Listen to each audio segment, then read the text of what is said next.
You are an Airbnb manager at Racecourse Gardens. What do you have to say about that? In terms of, now we've talked about nyumba bila kiulizo, we were not talking about it in terms of Airbnb. We were either living in the house or renting it the house. So what has been your experience as an Airbnb manager, and would you advise us to try that biashara? Yeah, so I've been running Airbnbs at Racecourse since 2019, so for 4 years now. Like any other business, it has its own ups and downs. But at the level at which I am right now, I have mastered the game. So it has good returns, but if done right. Because what people need to understand, you know, when someone is telling you about Airbnb, wanakujanga na hizi hesabu za how many days are they in a month? 30. Yeah. How much is a studio per day? 2,500. Yeah. So you get 75k. Yeah. Toa rent 20, toa stima na maji 5k, toa internet 3k, toa housekeeping 4k. This is 8, umebakisha ngapi? 40k. Haya, you enter the business knowing you are going to be making 40k per month. But then this is what you need to ask yourself. The person who's bought this house that I'm renting to make 40k, I am paying him a rent of 20,000.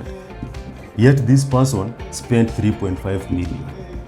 Me, my only expense has been the furniture. So one of the main reasons where people go wrong with Airbnb is assuming that things will be linear.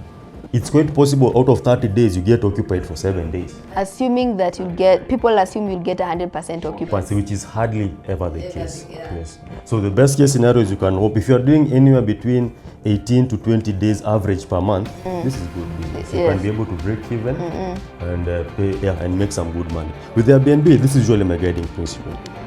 Just plan to make, if you're paying your landlord 20k, if you can make anywhere between 10 to 15k, that is good money. Don't be greedy. Because another thing people forget, the guys who created Airbnb created it because they themselves found a problem. They are traveling, hotels are too expensive, but they still wanted to live in a nice, safe place. So Airbnb was created to rival hotels in terms of pricing, but much quality. Yes. So what you are happening in Nairobi, you're finding some units are more expensive than even going to a 5-star. So that beats the purpose. Yes. So don't want to make too much money. If you can just make 0.5, 50% more on top of the rent, that is good. That's why in my scenarios for furnished, I was just adding 50%. So if the rent for unfurnished is 40k, if you furnish it, you'll get 60k. There's a month you can get more, there's a month you will not get, but if you just get 50% above the rent of furnished, it's good.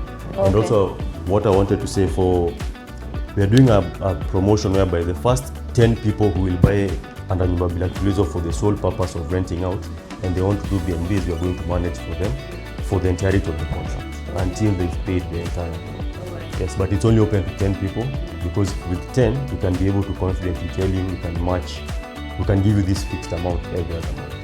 Yes, there's been a lot of learning.